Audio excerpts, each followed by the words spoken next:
Welcome friends, आप सभी लोगों का गुरुकुल स्टडी टेम्पल चैनल में स्वागत है। और आज हम सभी लोग अध्ययन करने वाले हैं महादेवी वर्मा जी के जीवन का परिचय हम सभी लोग प्राप्त करने वाले हैं अपने इस गुरुकुल स्टडी टेम्पल चैनल पर। जैसा कि बहुत सारे महाकवियों का जीवन परिचय आप सभी लोगों को दिया जा चुका है, तो आज बारी है महादेवी वर्मा जी का। जैसा कि आप सभी लोग स्क्रीन पर देख भी रहे हैं, महादेवी वर्मा जी का नाम लिखा हुआ है और उनका चित्र भी फोटो में आप सभी लोग देख रहे हैं। तो चलिए, अब देर किस बात का है, चलिए हम सभी लोग अब सीधा चलते हैं इनके जीवन परिचय के बारे में। ध्यान दीजिए। तो इनका जन्म 26 मार्च 1907 ईस्वी में फर्रुखाबाद संयुक्त प्रांत आगरा व अवध ब्रिटिश राज में हुआ था और इनकी मृत्यु 11 सितंबर 1987 उम्र 80 वर्ष की अवस्था में प्रयागराज उत्तर प्रदेश भारत में हुआ था। तो जन्म तिथि 26 मार्च 1907 है, याद रख लीजिए। और इनकी मृत्यु तिथि क्या है, 11 सितंबर 1987 है। जन्म स्थान फर्रुखाबाद और उनका मृत्यु स्थान कहाँ है, प्रयागराज उत्तर प्रदेश भारत। तो आप सभी लोग इस डेट को ज़रूर याद रखिएगा। सबसे महत्वपूर्ण जीवनी में जन्म डेट और मृत्यु डेट होता है। अब सीधा हम सभी लोग आगे बढ़ते हैं। इनके पेशा क्या था, उपन्यासकार और कवित्री थी। राष्ट्रीयता भारतीय था। उच्च शिक्षा संस्कृत प्रयागराज विश्वविद्यालय से। काल 20वीं शताब्दी, आंदोलन, छायावाद और उल्लेखनीय काम इनका क्या है, यम, मैश, परिवार और पथ के साथी, ये सब इनके उल्लेखनीय कार्य हैं। और खिताब इन्होंने क्या क्या पाया, 1956 में पद्म भूषण, 1982 में ज्ञानपीठ पुरस्कार, 1988 में पद्म विभूषण इन्हें प्राप्त हुआ था। जीवन साथी का नाम इनके डॉक्टर स्वरूप नारायण वर्मा था। तो ये था इनके जीवन का संक्षिप्त परिचय। अब हम सभी लोग चलते हैं इनके विस्तार में इनका जीवन परिचय पढ़ने के लिए, जो कि अति महत्वपूर्ण है। महादेवी वर्मा जी का जन्म 26 मार्च 1907 को प्रातः 8 बजे फर्रुखाबाद उत्तर प्रदेश भारत में हुआ था। उनके परिवार में लगभग 200 वर्षों या 7 पीढ़ियों के बाद पहली बार पुत्री का जन्म हुआ था। अतः बाबू बांके बिहारी जी जो थे वो बहुत ही काफ़ी क्या थे, हर्ष से झूम उठे थे और इन्हें घर की देवी महादेवी मानते हुए पुत्री का नाम महादेवी रखा। उनके पिता श्री गोविंद प्रसाद वर्मा भागलपुर के एक कॉलेज में प्रधानाध्यापक थे। उनकी माता का नाम हेमरानी देवी था। हेमरानी देवी बड़ी ही धर्मपरायण, कर्मनिष्ठ, भावुक एवं शाकाहारी महिला थीं। विवाह के समय अपने साथ सिंहासन नासीन भगवान की मूर्ति भी लाई थीं।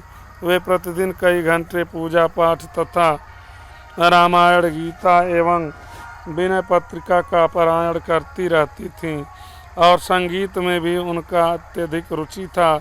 इसके बिल्कुल विपरीत उनके पिता गोविंद प्रसाद वर्मा सुंदर, विद्वान, संगीत प्रेमी, नास्तिक, शिकार करने एवं घूमने के शौकीन थे, मांसाहारी तथा हंसमुख व्यक्ति थे। महादेवी वर्मा के मानस बंधुओं में सुमित्रा नंदन पंत एवं निराला का नाम लिया जा सकता है, जो उनके जीवन पर्यंत राखी बंधवाते रहते थे। निराला जी से उनकी अत्यधिक निकटता थी। उनकी पुष्ट कलाइयों में महादेवी जी लगभग 40 वर्षों तक राखी बांधती रहीं। शिक्षा के बारे में जानकारी लीजिए। महादेवी जी की शिक्षा इंदौर में मिशन स्कूल से प्रारंभ हुई। साथ ही संस्कृत, अंग्रेजी, संगीत तथा चित्रकला की शिक्षा अध्यापकों द्वारा घर पर ही दी जाती रही। बीच में विवाह जैसी बाधा पड़ जाने के कारण कुछ दिन शिक्षा स्थगित रही। विवाहोपरांत महादेवी जी ने 1919 में क्रास्थवेट कॉलेज इलाहाबाद में प्रवेश लिया और कॉलेज के छात्रावास में रहने लगी। 1921 में महादेवी वर्मा जी ने 8वीं कक्षा में प्रांत भर में प्रथम स्थान प्राप्त किया। यहीं पर उन्होंने अपने काव्य जीवन की शुरुआत की। वे 7 वर्ष की अवस्था से ही कविता लिखने लगी थीं और 1925 तक जब उन्होंने मैट्रिक की परीक्षा उत्तीर्ण की वे एक सफल कवित्री के रूप में प्रसिद्ध हो चुकी थीं। विभिन्न पत्र पत्रिकाओं में आपकी कविताओं का प्रकाशन होने लगा था। कॉलेज में सुभद्रा कुमारी चौहान के साथ उनकी घनिष्ठ मित्रता हो गई। सुभद्रा कुमारी चौहान महादेवी जी का हाथ पकड़कर सखियों के बीच में ले जाती और कहती, सुनो ये कविता भी लिखती है। 1932 में जब उन्होंने इलाहाबाद विश्वविद्यालय से संस्कृत में MA पास किया तब तक उनके 2 कविता संग्रह निहार तथा रश्मि प्रकाशित हो चुके थे। इनका वैवाहिक जीवन भी देख लिया जाए। सन 1916 में उनके बाबा श्री बाके बिहारी ने इनका विवाह बरेली के पास नवाबगंज कस्बे के निवासी श्री स्वरूप नारायण वर्मा के साथ कर दिया था। श्री स्वरूप नारायण वर्मा इनके पति का नाम, जो उस समय 10वीं कक्षा के विद्यार्थी थे। श्री वर्मा इंटर करके लखनऊ मेडिकल कॉलेज में बोर्डिंग हाउस में रहने लगे। महादेवी जी उस समय क्रास्थवेट कॉलेज इलाहाबाद के छात्रावास में थीं। श्रीमती महादेवी वर्मा को विवाहित जीवन से विरक्ति थी। कारण कुछ भी रहा हो पर श्री स्वरूप नारायण वर्मा जी से कोई वैमनस्य नहीं था। सामान्य स्त्री पुरुष के रूप में उनके संबंध मधुर ही रहे। दोनों में कभी कभी पत्राचार भी होता था। यदा कदा श्री वर्मा इलाहाबाद में उनसे मिलने भी आते थे।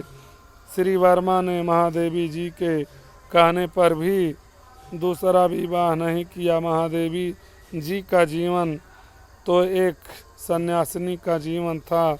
उन्होंने जीवन भर श्रेष्ठ वस्त्र पहना, तख्त पर सोई और कभी शीशा नहीं देखा। सन 1966 में पति की मृत्यु के बाद वे अस्थायी रूप से इलाहाबाद में रहने लगी।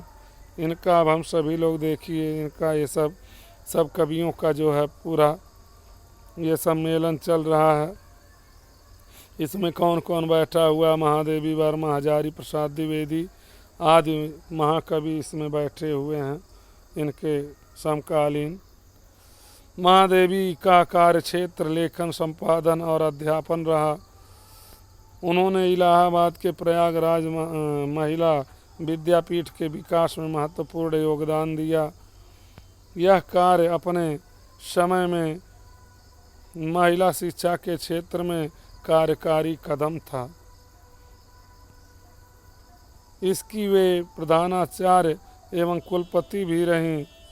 1923 में उन्होंने महिलाओं की प्रमुख पत्रिका चाँद का कार्यभार संभाला। 1930 में निहार, 1932 में रश्मि, 1934 में नीरजा तथा 1936 में सांध्य गीत नामक उनके 4 कविता संग्रह प्रकाशित हुए। 1939 में इन चारों काव्य संग्रहों को उनकी कलाकृतियों के साथ बृहदाकार में यामा शीर्षक से प्रकाशित किया गया। उन्होंने गद्य, काव्य, शिक्षा और चित्रकला सभी क्षेत्रों में नए आयाम स्थापित किए। इसके अतिरिक्त उनकी 18 काव्य और गद्य कृतियों में, जिनमें मेरा परिवार, स्मृति की रेखाएं, पथ के साथी, श्रृंखला की कड़ियाँ और अतीत के चलचित्र प्रमुख हैं। सन 1955 में महादेवी जी ने इलाहाबाद में साहित्यकार संसद की स्थापना की और पंडित इलाचंद्र जोशी के सहयोग से साहित्यकार का संपादन संभाला। यह इस संस्था का मुख्य पत्र था। उन्होंने भारत में महिला कवि सम्मेलनों की नींव रखी। इस प्रकार का पहला अखिल भारतवर्षीय कवि सम्मेलन 15 अप्रैल 1933 को सुभद्रा कुमारी चौहान की अध्यक्षता में प्रयाग महिला विद्यापीठ में संपन्न हुआ। वे हिंदी साहित्य में रहस्यवाद की प्रवर्तिका भी मानी जाती हैं। महादेवी बौद्ध पंथ से बहुत प्रभावित थी। महात्मा गांधी के प्रभाव से उन्होंने जनसेवा का व्रत लेकर झूसी में कार्य किया और भारतीय स्वतंत्रता संग्राम में भी हिस्सा लिया। 1936 में नैनीताल से 25 किलोमीटर दूर रामगढ़ कस्बे में उमागढ़ नामक गांव में महादेवी वर्मा ने एक बंगला बनवाया था, जिसका नाम उन्होंने मीरा मंदिर रखा था। जितने दिन वे वहां रहीं, इस छोटे से गांव की शिक्षा और विकास के लिए काम करती रहीं। विशेष रूप से महिलाओं की शिक्षा और उनकी आर्थिक आत्मनिर्भरता के लिए उन्होंने बहुत काम किया। आजकल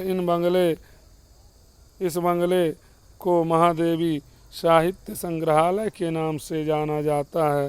श्रृंखला की कड़ियों में स्त्रियों की मुक्ति और विकास के लिए उन्होंने जिस साहस व दृढ़ता से आवाज़ उठाई है और जिस प्रकार सामाजिक रूढ़ियों की निंदा की, उससे उन्हें महिला मुक्तिवादी भी कहा गया। महिलाओं व शिक्षा के विकास के कार्यों और जनसेवा के कारण उन्हें समाज सुधारक भी कहा गया है। उनके संपूर्ण गद्य साहित्य में पीड़ा या वेदना के कहीं दर्शन नहीं होते, बल्कि अदम्य रचनात्मक रोष, समाज में बदलाव की अदम्य आकांक्षा और विकास के प्रति सहज लगाव परिलक्षित होता है।